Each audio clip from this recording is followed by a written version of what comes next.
जय हिंद दोस्तों, सैनिक समाचारों में आपका हार्दिक स्वागत है। सबसे पहले बात करूंगा हेडलाइंस की। करोड़ों केंद्रीय कर्मचारियों के लिए पेंशन और ग्रेच्युटी पर नए नियम, 24 अक्टूबर को निकला लेटर, सबको होगा फायदा। और दूसरी बात करूंगा 7 नवंबर को ओआरओपी की विसंगतियों पर बनेगी बात, कई प्रकार की सौगात, सैनिकों की मांग होगी पूरी।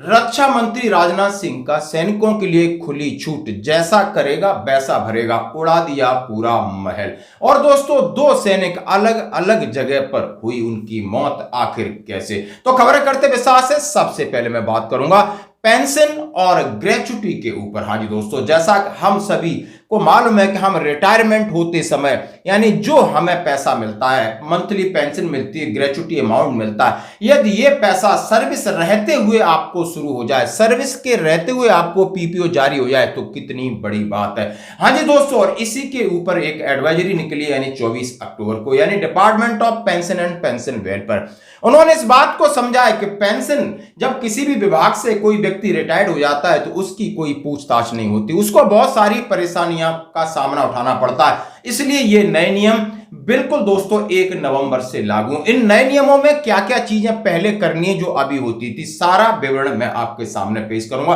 तो दोस्तों, जैसा कि अब खबर आप बात करता हूं कि पेंशन ग्रेच्युटी पर केंद्र के नए दिशा निर्देश, रिटायरमेंट से पहले देना होगा पीपीओ। बिल्कुल दोस्तों, यानी इसमें कहा गया है सरकार ने पेंशन और ग्रेच्युटी के लिए नए दिशा निर्देश जारी किए हैं। रिटायरमेंट से पहले 2 महीने पहले पीपीओ जारी होगा, जिससे कर्मचारियों को समय पर मिलेगा लाभ। नई Delhi, department of pension and pension मंत्रालय ने कहा है रिटायरमेंट से पहले जो सरकारी कर्मचारी हैं वह बिना देरी के उनकी पेंशन शुरू हो जाए, घर जाने से पहले उन्हें ग्रेच्युटी मिल जाए, कम्यूटेशन मिल जाए, लीव इन कैश मिल जाए और उनका एजीआई का पैसा मिल जाए, एपी फंड मिल जाए।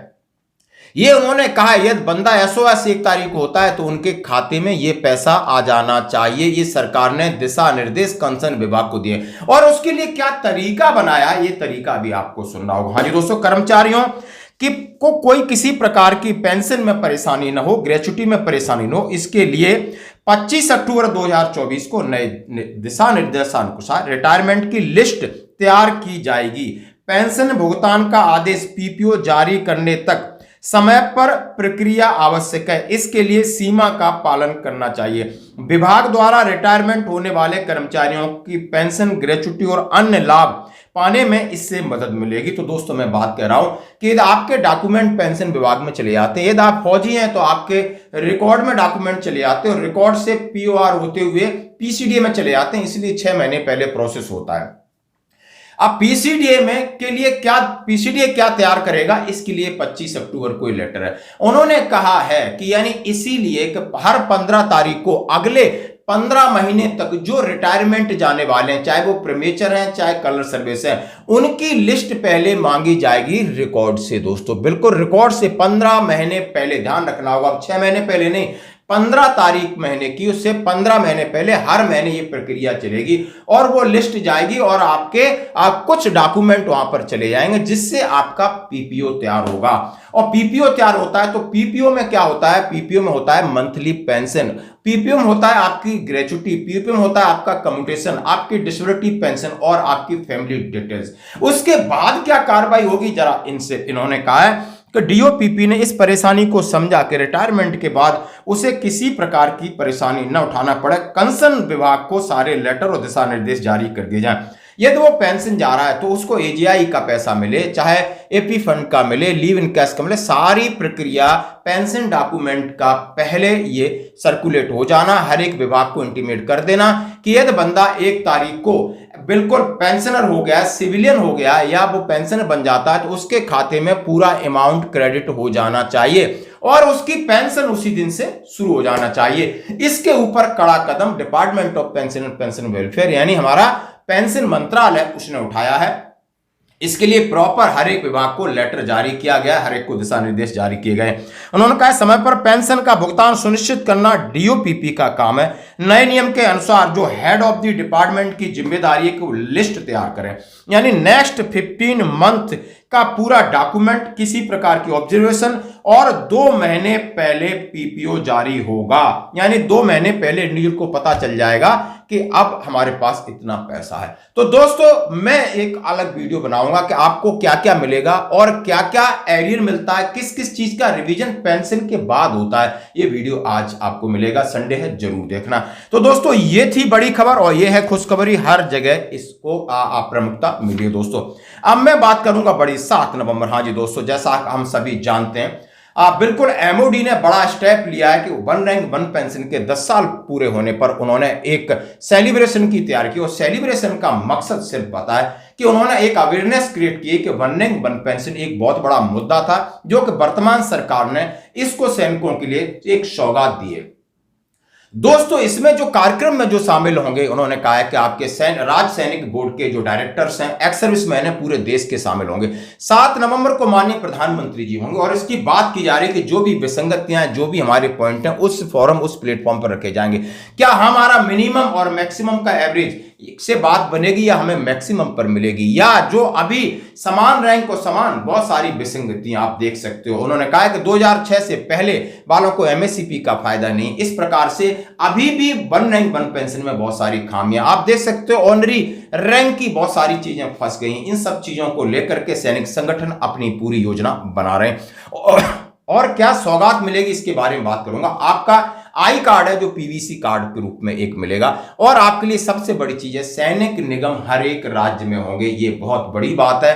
ये जब हम सेकेंड इनिंग के लिए आते हैं, हम दर दर भटकते हैं, कई दरवाजों में, स्कूलों में और कॉलेजों में जाते हैं, लेकिन आपको भटकने की जरूरत नहीं। एक जगह आप अपना रजिस्ट्रेशन कराएंगे और आपको घर बैठे नौकरी मिलेगी। ये सैनिक निगम जिस तरह बनेगा तो उस तरह फायदा होगा। और दूसरी बात उन्होंने कहा, DGR, director general of resettlement की बात की, ये ईसीएचएस की बात की। तो इन सुविधाओं के ऊपर 8 नवंबर को पूरी चर्चा है और उनको फाइनल अमली जामा पहनाया जा सकता है। दोस्तों ये है खबर।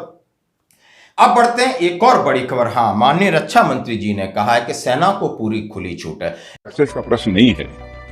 यह तो आप जानते हैं कि पहले कितनी आतंकवादी वारदातें होती थी। अब तो बहुत ही कहा जाए कि पहले के कंपेरिजन में बहुत ही नगड़ी हुई है और हमारी सिक्योरिटी फोर्सेज पूरी तरह से सजग हैं और ऐसी परिस्थितियां वहां पर पैदा होंगी कि फिर आतंकवादी वारदातें पूरी तरह से वहां से समाप्त होंगी और जम्मू कश्मीर का तेजी से डेवलपमेंट भी होगा। परिवर्तन हुआ जम्मू कश्मीर में इलेक्शन के बाद का अटैक बढ़ते हुए हैं, कुछ सिविलियन पर काफी अटैक हो रहे हैं। नहीं देखो, ऐसा ये नहीं कह सकते कि बहुत बढ़े हुए हैं, लेकिन जो भी हुए हैं इधर 1, 2, 3, 4 घटनाएं हुई हैं और निश्चित रूप से दुर्भाग्यपूर्ण हैं और हमारी सिक्योरिटी फोर्सेज पूरी तरह से सजग हैं और उसका जवाब भी दे रही है। ऐसा नहीं है कि उसका जवाब नहीं दिया जाए। बहुत सारे टेररिस्ट मारे भी गए। सिक्योरिटी नेक्सस का प्रश्न नहीं है।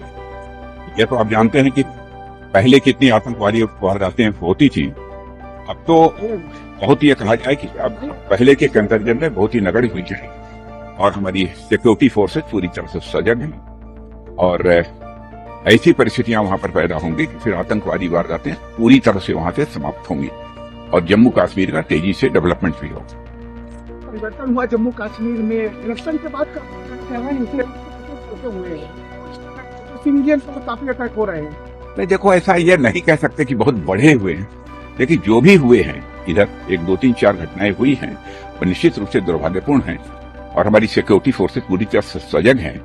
ऐसा नहीं है कि घाटी के अंदर आतंकवाद ज्यादा पनप रहा है, पहले था, बीच में कम हुआ और फिर हो रहा है, लेकिन इसका मुंहतोड़ जवाब दे रही हमारी भारतीय सेना। उन्होंने कहा है कि 3 और 3 6, अभी आपने 6 दिन में 6 को निपटाया है और उनकी तस्वीर देख सकते हो। अखनूर में बिल्कुल आप विदिन 12 से 13 घंटे में तीनों का सफाया किया था और अभी 3 आतंकवादी अनंतनाग में, और वहां पर लोग आप समझ सकते हो कि सुरक्षा बलों ने जो इंसिडेंट पीछे दिन हुआ था, राइफलमैन हलाल अहमद का मौत का बदला लिया गया है और वहां की भी जनता भी सपोर्ट कर रही है, लेकिन वहां की सरकार कह रही है कि जैसे हम सत्ता में आए हमारे पीछे ये षड्यंत्र हो रहा है। दोस्तों तो ये आप तस्वीरें देख सकते हो कि सेना का आक्रामक रूप है। सेना ने कहा कि कोई भी हो, यानी जो घाटी में शांति फैलाएगा उसे बख्शा नहीं जाएगा, उसको सीधा बिल्कुल जहन्नम में पहुंचा दिया जाएगा। और बात करते हैं अगली, यानी 2 सैनिक अलग अलग जगह पर उनकी मौत हुई। एक सैनिक संजय पांडे दोस्तों नीबू लेह के अंदर पोस्टेड था, दिवाली मनाने के लिए घर आया अपने देवरिया।